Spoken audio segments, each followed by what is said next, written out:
Hello friends, welcome to honey JS academy. June 5th daily current affairs with JS points. ఈరోజు ఒక 3 అంశాలు very famous అండి. ఒకటి, 2 Ramsar sites కొత్తగా వచ్చినాయి. ఇంతకుముందు 89 ఉండే 2 రాజస్థాన్లో వచ్చినాయి, 91 అని చెప్పేసి పిలుస్తాం. ఇండియా ఒక యుఎన్ఓ బాడీకి 2026-28 కాలానికి ఎంపికైంది. ఇది వెరీ ఫేమస్ క్వశ్చన్. తర్వాత ఒక అంతర్జాతీయ సంస్థకి 2025 నుంచి 28 కాలానికి అధ్యక్షత వహిస్తుంది. సో అవి మనం ఈరోజు డిస్కస్ చేయాల్సిన అంశాలు. మిగతా అన్నీ కూడా వార్తల్లో ఉన్నాయి. సో ఫస్ట్ చూస్తే మనకి జూన్ 5th అండి, very famous world environment day అని చెప్పేసి పిలుస్తాం. మనకి పిఐబి న్యూస్ చూస్తే ఈరోజు ఎక్కువ పీడిఎఫ్ ఫైల్ వచ్చింది, బట్ మనం అవన్నీ 2024 ఇయర్లో డిస్కస్ చేసినాం కాబట్టి మళ్ళీ ఇక్కడ అవసరం లేదు. సో మనం దాన్ని స్కిప్ చేయట్లేదు. అందులో ఏవైతే కొత్త అంశాలు ఉన్నాయో అవి డిస్కస్ చేద్దాం. కొత్త అంశాలు ఏంటి, మీకు థీమ్ అని చెప్పేసి ఉన్నది. సో థీమ్ ఏంటి, మీకు బీట్ ప్లాస్టిక్ పొల్యూషన్. అంటే ప్లాస్టిక్ పొల్యూషన్ని మనం ఎదుర్కోవాలని చెప్పేసి థీమ్ తీసుకోవడం జరిగింది. పిఐబి నువ్వు చూస్తే ఇండియా ప్లాస్టిక్ పొల్యూషన్ యొక్క ఇనిషియేటివ్ అని చెప్పేసి ఇవ్వడం జరిగింది. మనకి 2024 అప్డేట్స్ నోట్స్ ఏదైతే ఉందో అందులో ప్రతి అంశం ఇవ్వడం జరిగింది కాబట్టి మళ్ళీ ఇక్కడ అవసరం లేదు. సో నెక్స్ట్ థీమ్ తర్వాత చూస్తే హోస్ట్ కంట్రీ సౌత్ కొరియా అండి. ఇది కూడా మీకు ఎగ్జామ్లో వస్తుంది. So south Korea. ఇంకా ఈరోజు ఏమన్నా ఇనిషియేటివ్ ఉంటే గిట్ట ఈరోజు నైట్ కల్లా పిఐబి న్యూస్లో వస్తుంది, మనం రేపు డిస్కస్ చేద్దాం, ఇక్కడ అవసరం లేదు. సో నెక్స్ట్ మీకు ఎకనామీ ఆర్టికల్ వార్తల్లో వచ్చిందండి. ఇది WTO పాఠం కిందకి వస్తుంది. మన WTO ప్రపంచ వాణిజ్య సంస్థ కొన్ని ఒప్పందాలు చేసుకుంటాం మనం. అటువంటి ఒక ఒప్పందము అగ్రిమెంట్ ఆన్ ఫిషరీస్ సబ్సిడీస్ అని చెప్పేసి ఉంటుంది. అంటే ఫిషరీస్ సబ్సిడీ మీద ఒక ఒప్పందం ఇది. సో దీన్ని ఆమోదించిన 101వ దేశము నికరాగ్వా అని చెప్పేసి వార్తల్లో వచ్చింది. ఇది హిందూ ఆర్టికల్ అండి. కొంచెం మనకి హిందూలో వచ్చిన ఆర్టికల్ బాగా గట్టిగా చదవాలి కంపల్సరీ. ఎందుకంటే చాలా ఎగ్జామ్లో నేను ఏపీపీఎస్సీ వాళ్ళది చూసిన, యూపీఎస్సీ వాళ్ళది, Telangana public service commission. So ప్రతి ఎగ్జామ్లో హిందూ రిఫరెన్స్ వస్తుంది. ఈ మధ్యన ఎక్స్ప్రెస్ అనేది యూపీఎస్ పాయింట్ ఆఫ్ వ్యూలో అవే ఆర్టికల్స్ని కొంచెం డెప్త్గా ఇస్తుంది. సో ఇదేంది, అగ్రిమెంట్ ఆన్ ఫిషరీస్ సబ్సిడీస్ అని చెప్పేసి. సో ఇది WTO ఒప్పందం అండి. దీన్ని ఆమోదించిన 101వ దేశము నికరాగ్వా అని చెప్పేసి ఉంది. ఒక WTO ఒప్పందం అనేది అమల్లోకి రావాలంటే 111 దేశాలు ఆమోదించాలి. ఇంకా 10 దేశాలు కనుక ఆమోదిస్తే ఈ అగ్రిమెంట్ ఆన్ ఫిషరీస్ సబ్సిడీస్ అని చెప్పేసి అమల్లోకి వస్తుంది. సో మొత్తం 164లో 2/3 ఆమోదించాలి. అంటే 111 ఆమోదించాలి. ఇప్పుడు 101 కంట్రీ ఏంటి, నికరాగ్వా అని చెప్పేసి పిలుస్తాం. సో మీకు ఇది ఫ్యాక్ట్ క్వశ్చన్. ఇప్పుడు జిఎస్ పాయింట్ ఆఫ్ వ్యూలో చూస్తే what is the agreement on fisheries subsidy. ఇది మన WTO అనేది ఎవ్రీ 2 yearsకి మీటింగ్ పెట్టుకుంటుంది జనరల్గా. సో 22nd ఇయర్లో మనకి MC12 మినిస్ట్రియల్ కాన్ఫరెన్స్ 12 అని చెప్పేసి జెనీవా హోస్ట్ చేస్తుంది కదా. అక్కడ ఈ ఒప్పందము తొలిసారిగా మనము ఆమోదించుకున్నాం, అమల్లోకి రాలేదు. సో ఎప్పుడు అమల్లోకి వస్తుంది, 111 కంట్రీస్ ఆమోదిస్తేనే అమల్లోకి వస్తుంది. సో ఈ ఒప్పందం లోపల ఏముంటుందంటే, మనం ఫిషరీస్ సబ్సిడీ వాళ్ళకి ఇస్తాం కదా. సో మత్స్యకారులకి సబ్సిడీ అనేది అందరికీ ఇవ్వద్దు, వేటికి ఇవ్వద్దు. అంటే ఈ సబ్సిడీ మనం ఒక 3 కేటగిరీకి బ్యాన్ చేస్తున్నాం. అదే IUU అని చెప్పేసి పిలుస్తాం. ఇల్లీగల్ ఫిషరీస్ అంటే వీళ్ళు అక్రమంగా చేపలు పడతారు, వాటికి సబ్సిడీ ఇవ్వద్దు. అన్రిపోర్టెడ్ అంటే నివేదించని చేపలు అని చెప్పేసి పిలుస్తాం. ఇన్ఫ్యాక్ట్ వీళ్ళు ఈ హైసీస్ అంటే ఎవరి సముద్ర భూతలం కిందికి రాదు, వాటిని హైసీస్గా పిలుస్తాం. 200 nautical miles తర్వాత ఉన్నదాన్ని హైసీస్గా పిలుస్తాం. ఫర్ ఎగ్జాంపుల్ మనది ఇండియా అనుకుంటే 200 nautical miles తర్వాత మనకు ఈ దీని మీద ఎటువంటి ఆధిపత్యం ఉండదు, దీన్ని హైసీస్గా పిలుస్తాం. సో అక్కడ పట్టిన చేపల్ని వాళ్ళు నివేదించరు మనకి ఆ దేశము, అటువంటి దానికి సబ్సిడీ ఇవ్వద్దని చెప్పేసి ఈ ఒప్పందం చెప్తుంది. ఇంకా అన్రెగ్యులేటెడ్ ఇదే వస్తుంది. హైసీస్ ప్రాంతం లోపల చేపలు పట్టినప్పుడు వాటికి సబ్సిడీ ఇవ్వద్దని చెప్పేసి ఈ ఒప్పందం చెప్తుంది. ఇల్లీగల్ అన్రిపోర్టెడ్ అన్రెగ్యులేటెడ్ ఫిషరీస్ ఏవైతే ఉన్నాయో సబ్సిడీ వద్దని చెప్పేసి ఈ ఒప్పందం చెప్తుంది. ఈ ఒప్పందాన్ని 101వ దేశం నికరాగ్వా అని చెప్పేసి ఆమోదించింది. సో ఇక్కడ హై సీస్ అని చెప్పేసి అంటే అర్థమైంది అంటే ఏ దేశము పరిధి కిందికి రాని సముద్ర ప్రాంతం అండి. సో అక్కడ ఎవరైనా చేపలు పట్టుకోవచ్చు. అటువంటి దానికి మనము ఎటువంటి సబ్సిడీ లాంటివి ఇవ్వద్దు, అంటే గవర్నమెంట్ యొక్క పథకాలని వర్తింప చేయొద్దని చెప్పేసి WTO ఒప్పందము. సో ఎక్కువ ఈ చైనా ఈ ఇల్లీగల్ ఫిషరింగ్ చేస్తుంది ఎక్కువగా. సో అందుకే అది దీన్ని వ్యతిరేకిస్తుంది ఒప్పందాన్ని చైనా అని చెప్పేసి. సో ఇది మనకు ఫిషరీస్ సబ్సిడీ మీద ఒప్పందం అని చెప్పేసి పిలుస్తాం. మరొక ఎకనామీ ఆర్టికల్ వార్తల్లో వచ్చింది. ఇది మనం లాస్ట్ ఏప్రిల్ మంత్లో డిస్కస్ చేసినాము, మేలో కూడా డిస్కస్ చేసినామండి. సో మీకు 2027 అక్టోబర్ సో ఫస్ట్ మనకు సెన్సెస్ అండి. సో ఇది మనం లాస్ట్ 2 months డిస్కస్ చేసినాం వాస్తవంగా. మరొకసారి వార్తల్లో వచ్చింది. ఈసారి మినిస్ట్రీ ఆఫ్ హోమ్ అఫైర్స్ అఫీషియల్గా గెజిట్లో ఇచ్చారు. మనకి సెన్సెస్ యాక్ట్ అని చెప్పేసి ఉంటుంది. సో సెన్సెస్ యాక్ట్ 1948 ప్రకారము మినిస్ట్రీ ఆఫ్ హోమ్ అఫైర్స్ గెజిట్లో ప్రచురించింది ఈ జనగణన గురించి. సో కాబట్టి ఇది వెరీ ఫేమస్ అని చెప్పేసి చెప్పొచ్చు. దీని ప్రకారం ఏంటి అంటే భారతదేశంలో జనగణన ఇప్పుడు జరగబోయేది ఆఫ్టర్ ఇండిపెండెన్స్ 8వదండి. సో 1872లో స్టార్ట్ అయింది కదా, అట్లా కౌంట్ చేస్తే 16వది మనకి. ఈ నెంబర్ కూడా గెజిట్లో ఉంది కాబట్టి ప్రశ్న వస్తే రావచ్చు. ఆఫ్టర్ ఇండిపెండెన్స్ ఏమో 8ది, స్టార్టింగ్ నుంచి చూస్తే మనకి 16 అని చెప్పేసి పిలుస్తాం. రైట్. అయితే ఈసారి చూస్తే మీకు ఈ లడఖ్ ప్రాంతము, దాంతోపాటు హిమాచల్ ప్రదేశ్, ఉత్తరాఖండ్ అండ్ జమ్మూ కాశ్మీర్ ఇవన్నీ మంచు ప్రాంతాలు కాబట్టి సో ఈ ప్రాంతం లోపల మనము 1 అక్టోబర్ 2026 నాటికి జనగణన పూర్తి చేయాలన్నట. సో అక్టోబర్ మనకి ఇన్ఫ్యాక్ట్ చలికాలం వస్తుంది కాబట్టి అక్కడ మంచు కురుస్తుంది, మనకి ఇబ్బంది అని చెప్పేసి వాళ్ళు 4 ప్రాంతాల లోపల ఫస్ట్ లెక్కిస్తున్నారు. మిగతా రెస్ట్ ఆఫ్ ఇండియా మొత్తం కూడా 1 మార్చి 2027 నాటికి పూర్తి చేయాలన్నట. సో ఇది మీకు అందులో ఉన్నది. దాంతోపాటు ఇవి 1931 జనాభా లెక్కల తర్వాత తొలి కుల గణన లెక్కలు. అంటే మనకి క్యాస్ట్ పరంగా చూస్తే 1931 చివరి లెక్కలు, తర్వాత మనం కౌంట్ చేయలేదు. సో ఇది వెరీ ఫేమస్. మనం లాస్ట్ మంత్ కరెంట్ అఫైర్స్లో డిస్కస్ చేసినాం, మళ్ళీ ఇక్కడ అంతగా అవసరం లేదు. దాంతోపాటు ఇది డిజిటల్ సెన్సెస్, అంటే వీళ్ళు మొబైల్లోనే లెక్కిస్తాం మనం. సో ఇది ఫస్ట్ టైం మనకి, it is very first time అని చెప్పేసి చెప్పొచ్చు. సో ఇవి మీకు గెజిట్ లోపల ఉన్న అంశాలండి. ఇది ఉంది, సో ఇది ఉంది, అండ్ ఈ 8th 16th ఏదైతే ఉందో ఆ నెంబర్స్ కంపల్సరీ మనం గుర్తుపెట్టుకోవాల్సింది, ఎగ్జామ్లో వస్తుంది కంపల్సరీ. సో సెన్సెస్ గురించి మీకు డెమోగ్రఫీ పాఠం లోపల వచ్చినప్పుడు ఇంకొంచెం డెప్త్గా చెప్దాం. సో నెక్స్ట్ చూస్తే నెక్స్ట్ అండి. సో నెక్స్ట్ మన పర్యావరణ అంశాలు 2 న్యూ వెట్లాండ్స్ మనకి రామ్సార్ సైట్స్గా గుర్తింపు పొందినాయి. సో రామ్సార్ సైట్స్ 2 అండి. సో ఇవి 2 కూడా మీకు రాజస్థాన్లో ఉన్నాయి. ఒకటేమో కిచాన్, సెకండ్దేమో మెనార్. సో పేర్లు ఇంగ్లీష్లో రాసుకోండి. సో కిచాన్ ఒకటి, మెనార్ 2 వెట్లాండ్స్ని, అవి 2 పక్షుల కేంద్రంగా పనిచేస్తాయి. సో పక్షులకి నివాసంగా పనిచేస్తాయి. సో ఈ రెండింటిని కూడా రామ్సార్ సైట్స్గా గుర్తింపు వచ్చింది. సో రాజస్థాన్లో మీకు ఇంతకుముందు 2 ఉన్నాయి ఆల్రెడీ. ఇప్పుడు ఎన్నైనాయి మొత్తము 2+2 అని చెప్పేసి 4 అయిపోయినాయి. ఐ థింక్ ఇది ఈ 2లో చూస్తే ఇవి 2 ఇప్పుడు కదండి, ఇవి 2 మీకు ఒకటేమో సాంబార్ సరస్సు అండి, సాంబార్ సరస్సు. సెకండ్ది సో కియాలో దేవ్ గణ నేషనల్ పార్క్ అని చెప్పేసి ఉన్నది. ఇది ఇండియాలో ఫస్ట్ రామ్సార్ సైటు. చిలక సరస్సుతో పాటు ఇది కూడా ఫస్ట్ కియాలో దేవ్ గణ నేషనల్ పార్క్ అని చెప్పేసి. సో అది ఇండియాలో ఫస్ట్ రామ్సార్ సైటు.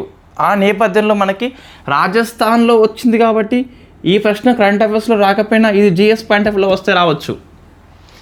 మీకు రాజస్థాన్లో ఫస్ట్ అని చెప్పేసి తెలిస్తేనే ఇది రాయగలుగుతాం మనం. రైట్. మీకు పేపర్లో ఇంత రాలేదు, ఇన్ఫ్యాక్ట్ పేపర్లో మీకు హిందీలో వచ్చినట్టుంది కానీ మిగతా పేపర్లో ఏం రాలేదు. సో సాంబార్ అని చెప్పేసి సరస్సు ఉంది, ఇంకోటి కియాలో దేవ్ అని చెప్పేసి ఒక ఘనా నేషనల్ పార్క్ అని చెప్పేసి పిలుస్తాం. అవి రెండు కూడా ఇంతకుముందు రాజస్థాన్లో ఉన్న జాతీయ పార్క్ రామ్సార్ సైట్స్. ఇంతకుముందు మొత్తం 89 ఉండే, మనకు 2 వచ్చినాయి కాబట్టి 91 అని చెప్పేసి మొత్తం సంఖ్య 91 అండి. 91. ఆసియాలో అత్యధిక రామ్సార్ సైట్స్ ఇండియా. ప్రపంచంలో వచ్చేసి 3rd ర్యాంక్ అండి. So first rank goes to UK, second rank goes to Mexico. అంటే యూకే మెక్సికో తర్వాత ఇండియా ప్రపంచంలో 3వ అత్యధిక రామ్సార్ సైట్స్ కలిగిన దేశంగా రికార్డు సృష్టించింది. ఇవి 2 కంపల్సరీ మనం గుర్తుపెట్టుకోవాల్సిందే. నెక్స్ట్ జాగ్రఫీ అండి. సో వెరీ ఫేమస్ ఆర్టికల్ పిఐబిలో వచ్చింది, నేను ఆల్రెడీ మీకు గ్రూప్లో పెట్టేసిన. టెలిగ్రామ్ గ్రూప్లో కంపల్సరీ జాయిన్ అవ్వండి. టెలిగ్రామ్ అనేది యాప్ డౌన్లోడ్ చేసుకుంటే ఎటువంటి డిస్టర్బెన్స్ ఉండదు. మీరు నోటిఫికేషన్స్ని ఆఫ్లో పెట్టుకోండి. సో మీరు ఓపెన్ చేస్తేనే అది ఓపెన్ అవుతుంది, దానికి అది ఓపెన్ కాదు కాబట్టి డిస్టర్బెన్స్ మనం అవుతాం, కానీ ఒక యాప్ మనం డిస్టర్బ్ చేయడం ఏంటంటే అర్థం కాదు. టెలిగ్రామ్ ఇన్స్టాల్ చేసుకోండి కంపల్సరీ. నేను ఆ గ్రూప్లో కరెంట్ అఫైర్స్ క్లాస్ కంటే ముందు నా ఫ్రీ ఉన్న టైంలో కొన్ని పెట్టేస్తా. అవి very famous articles.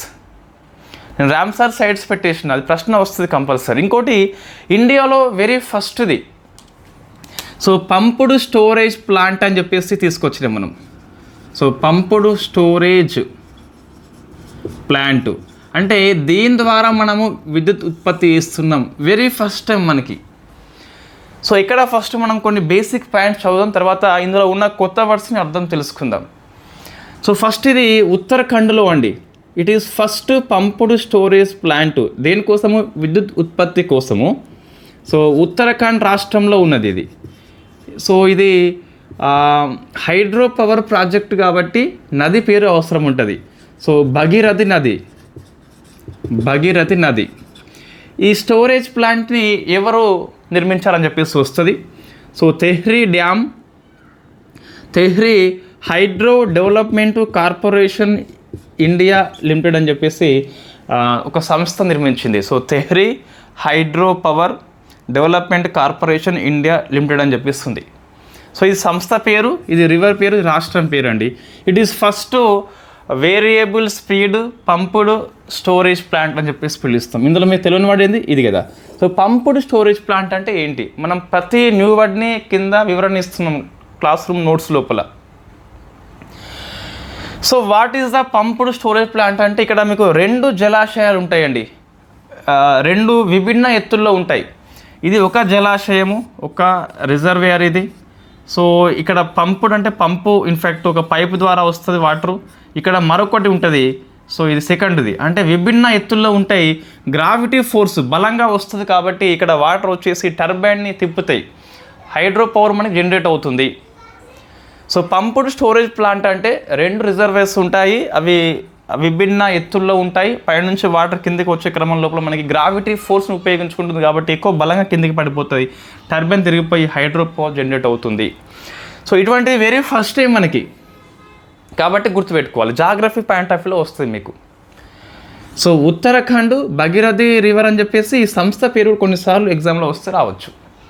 So geography current affairs మనకి. సో నెక్స్ట్ వచ్చేసి డిజాస్టర్ మేనేజ్మెంట్ అండి. అన్ఫార్చునేట్లీ ఆర్సీబీ ఈ విజయోత్సవ వేడుకల్లో తొక్కిసలాట జరిగి 11 మంది చనిపోయిందండి చిన్నస్వామి స్టేడియం లోపల. ఇది ఎగ్జామ్ పాయింట్ ఆఫ్ వ్యూ విషయం ఫస్ట్ మర్చిపోండి. ఒకసారి కొంత వాటర్ తాగుదాం, కొన్ని వర్డ్స్ చెప్పాలంటే ధైర్యం కావాలి మనకి.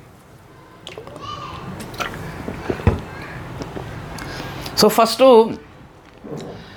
క్రికెట్ లేదా సినిమా లేదా రాజకీయం, టెంపుల్స్ కూడా నేను యాడ్ చేస్తున్నా. ఇటువంటి మనకు క్రౌడ్ ఎక్కువ వస్తుంది. సో అటువంటి ప్రాంతాలకి ఇన్ఫ్యాక్ట్ బలహీనులు లేకుంటే వృద్ధులు, మహిళలు, చిన్నపిల్లలు, ఈవెన్ ఎవరైనా సరే ఆ రోజు ఎందుకు పోవడం మనం? సో ఎందుకు ఇట్లాంటి జరుగుతాయంటే ఎక్కువ మంది క్రౌడ్ ఆ సామర్థ్యం కంటే ఎక్కువ వచ్చినప్పుడు జరిగిపోతుంది. మన కంట్రోల్ ఉండదు ఇక్కడ. మన సిస్టమ్ని ఇక్కడ ఈజీగా బ్లేమ్ చేయవచ్చు. ఆర్సీబీని కావచ్చు, ఇక సంబంధం లేదు వాళ్ళకి, వాస్తవంగా బీసీఐ కావచ్చు, లేదా కర్ణాటక ప్రభుత్వం కావచ్చు, లోకల్ పోలీస్ వాళ్ళు కావచ్చు, మనం ఈజీగా బ్లేమ్ చేయవచ్చు. ఫస్ట్ మనం కంట్రోల్లో పెట్టుకోవాలి కదా. సో క్రికెట్ అందరూ చూస్తారు. ఇన్ఫ్యాక్ట్ కోహ్లీని మనం దగ్గర నుంచి చూడలేం, వాస్తవంగా ఎక్కడో దూరం నుంచి కనిపిస్తుంది మనకు. అంత పిచ్చి అనేది ఉండొద్దు. ఎస్, ఎంతవరకు ఉండాలి మనకి, మన పనులని ఆపుకొని మ్యాచ్ చూసే అంత ఉండొద్దు. ఫ్రీ ఉంటే చూద్దాం, లేకుంటే లేదు. సో అది అట్లా ఒకటి. మళ్ళీ మనకు అంటే క్రౌడ్ ఏరియాకి వెళ్ళి సినిమా రిలీజ్ అప్పుడు కూడా మనకి ఇటువంటి సమస్య వస్తుంది జనరల్గా. ఆ ఫస్ట్ రోజు ఎందుకు చూడడం సినిమా? ఆ సినిమా 1 month ఆగితే నీకు ఎవరు ఈ సినిమా హాల్ వాళ్ళు వెల్కమ్ చెప్తారు నీకు. సినిమా హాల్కి వెళ్తే రా అని చెప్పేసి ఒక 10 మంది ఉంటే కానీ సినిమా వాళ్ళు ఓపెన్ చేయరు. ఆ గేట్ దగ్గర నిల్చొని ఇట్లా చూస్తారు ఎవరైనా వస్తారా అని చెప్పేసి, పూలదండ వేసి మరి ఆహ్వానిస్తారు ఒక 1 month ఆగి సినిమాకి పోతే. అదే ముందే వెళ్తే నీకు దండ పడుతుంది అక్కడ. సో ఇది ఎగ్జామ్ పాయింట్ ఆఫ్ వ్యూ రాదండి ఇటువంటి. జస్ట్ మనకి అవేర్నెస్ అవసరము. అంటే మనం చెప్పాలి కంపల్సరీ, చెప్పకుంటే ఎలా తెలుస్తుంది అందరికీ? అంటే మీరు కూడా ఇంకోళ్ళకి అవేర్నెస్, మీకు మంచి నాలెడ్జ్ ఉన్నది కాబట్టి మీరు అవేర్నెస్ తీసుకొస్తారు. బట్ ఒకసారి చెప్పండి అందరికీ. ఇక్కడ కొన్ని దినాలు ఉంటాయి మనకి, ఆ రోజే పోవాలి టెంపుల్కి, పుణ్యం వస్తుంది అని చెప్పేసి. ఇన్ఫ్యాక్ట్ అంతమంది వచ్చినప్పుడు గాడు చాలా బిజీ ఉంటాడు. ఇన్ఫ్యాక్ట్ మనం చెప్పేది కూడా అర్థం కాదు సరిగ్గా. వాళ్ళు కోరికలు కోరుతారు, నువ్వు కోరుతావు, వీళ్ళు కోరికలు, వాళ్ళు కోరికలు, ఇన్ని కోరికలు ఒకే దగ్గర వింటే ఇన్ఫ్యాక్ట్ భగవంతుడైనా మర్చిపోతాడు. కాబట్టి సో ఫ్రీ టైంలో వెళ్ళండి. ఇప్పుడు వేములవాడ ఉంటుంది, శనివారం పోతే ఎక్కువ మంది ఉంటారు, సండే వెళ్ళండి. లేకుంటే ఏమవుతుంది, టెంపుల్ ఓపెన్ చేసి ఉంటుంది కదా, బుధవారం వెళ్ళండి, ఆ రోజు ఎక్కువ మంది ఉంటారేమో. గురువారం వెళ్ళండి. ఇటువంటి అంటే ఎక్కువ ఈ తిరుపతి లాంటి వాటికి వెళ్ళినప్పుడు కూడా క్రౌడెడ్, అంటే మనకు కొన్ని రోజులలో కంపల్సరీ ఎక్కువ మంది వస్తారు. ఆ రోజు సీఎం వస్తున్నాడు, లేకుంటే ఆ రోజు దినం మంచిదని చెప్పేసి అనిపిస్తే ఎక్కువ మంది వస్తారు కదా, ఆ రోజు పోవద్దు మనం. భగవంతుడు ఎప్పుడు పోయినా ఒకటే. ఈవెన్ చర్చి అయినా మసీద్ అయినా కూడా మనకు ఇది అన్నిటికీ వర్తింపజేస్తాం మనం.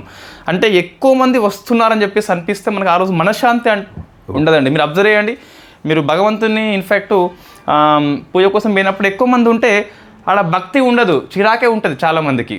అంతమంది వచ్చినప్పుడు పూజారికి చిరాకు ఉంటుంది, మనకు చిరాకు ఉంటుంది. ఈ సినిమా హాల్లో కూడా మనము ఫస్ట్ డే ఎందుకంటే పోవడము, సెకండ్ డే థర్డ్ డేలా అవసరం లేదు అసలు. ఒక 1 week ఆగితే ఇంకా మనం బేసిక్గా ఫ్రీగా సినిమా చూడవచ్చు. సో ఉన్న సీట్లన్నీ మనయే. ఇంకా ఇప్పుడు ఏ సినిమా అయినా మీకు 1 week తర్వాత అక్కడ ఎవరు ఉండరు. సో ఇటువంటి మనం అవాయిడ్ చేయాలి కంపల్సరీ, అవేర్నెస్ కల్పించాలి. ఈ పిచ్చితనం అంటూ ఉండొద్దు మనకి. 11 మంది చనిపోయింది, నీ ఒక్కరోజు ఆనందం కోసము నీ ఫ్యామిలీ మొత్తానికి లైఫ్ టైము విషాదం మిగిలిస్తేవి. ఏముంది ఉపయోగం దీనివల్ల? సో ఇక్కడ మనం ఎవరిని బ్లేమ్ చేయొద్దండి. ఆర్సీబీ తప్పు లేదు, ఎవరు తప్పలేదు. మనం ఫస్ట్ మనం ఎమోషన్స్ కంట్రోల్లో పెట్టుకోవాలి. సో ఆర్సీబీ ఒక క్లబ్ స్థాయి జట్టు. నేను మొన్ననే ఫస్ట్ క్లాస్లో చెప్పాను, ఒక క్లబ్ స్థాయి జట్టు అది. ముంబై ఇండియన్స్ ఒక క్లబ్, అది ఒక ప్రైవేట్. అది ఇన్ఫ్యాక్ట్ మనకు ఇండియా టీం కూడా, క్రికెట్ టీం అనేది ఇండియా మన దేశం సంబంధం ఉండదు. బీసీఐ ఒక ప్రైవేటు క్లబ్ అది. ఇట్ ఈస్ నాట్ స్టేటు. మన సుప్రీంకోర్టు తీర్పు చెప్పింది కదా మనకి, ఇది స్టేట్ కిందకి రా అని చెప్పేసి. సో నెక్స్ట్ మనకి అంటే మనము కొంచెం చెప్పాలండి, చెప్తేనే తెలుస్తుంది. చెప్పంగా అదే తెలుస్తుంది.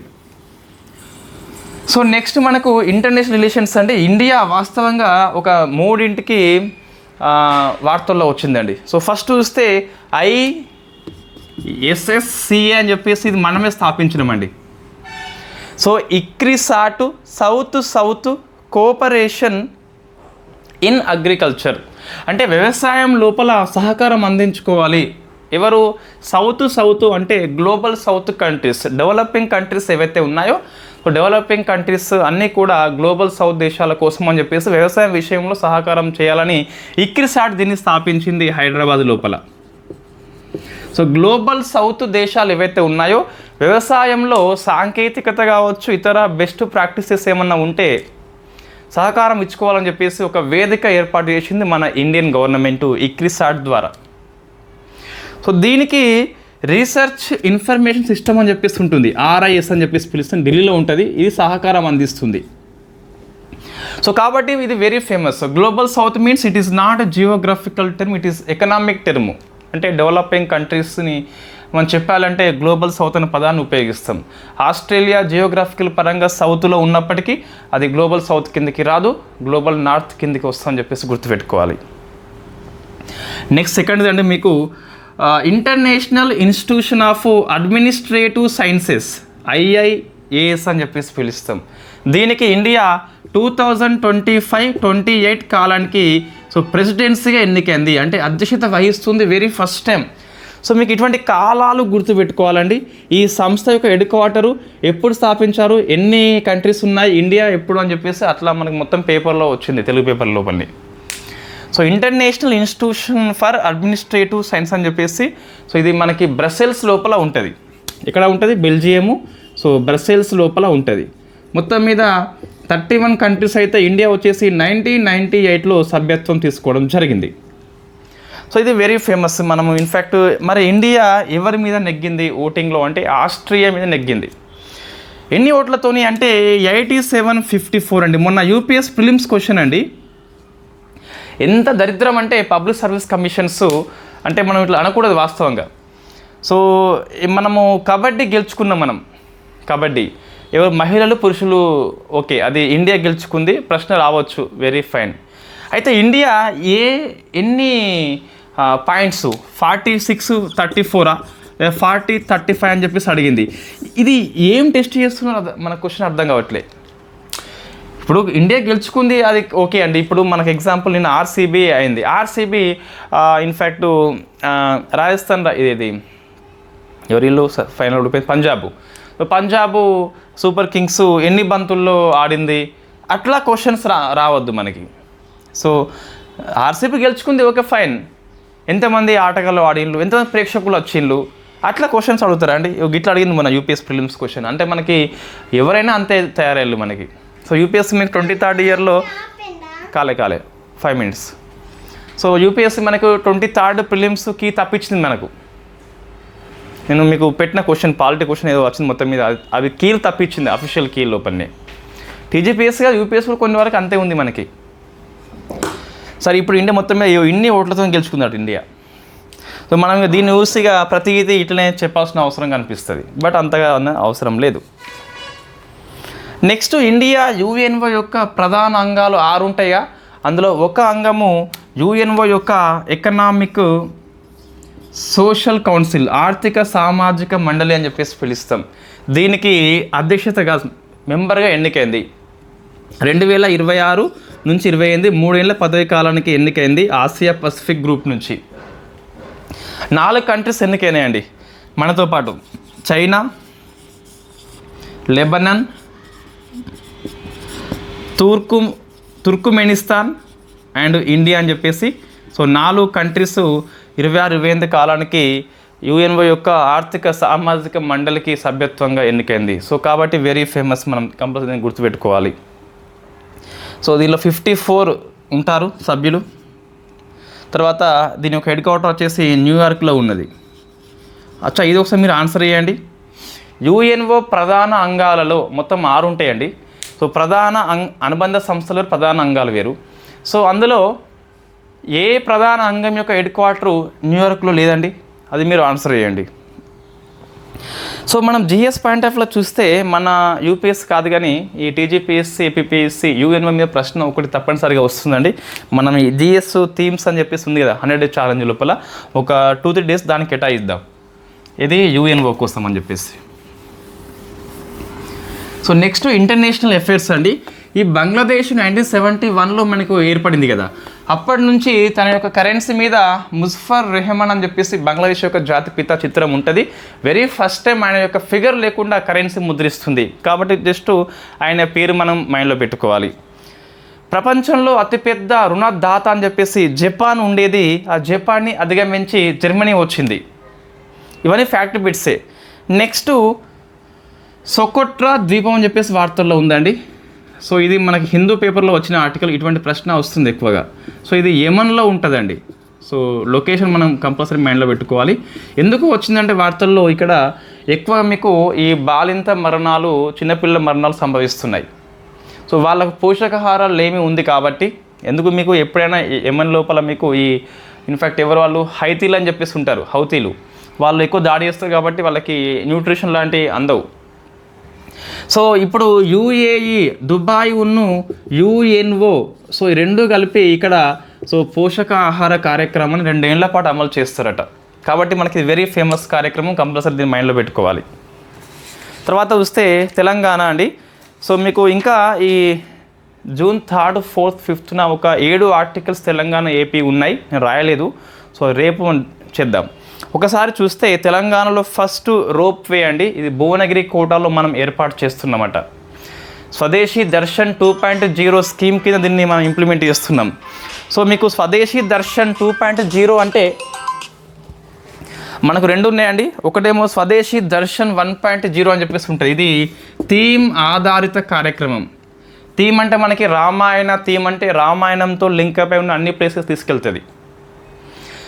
అదే 2.0 అంటే డెస్టినేషన్ బేస్డ్, అంటే గమ్యం ఆధారితము.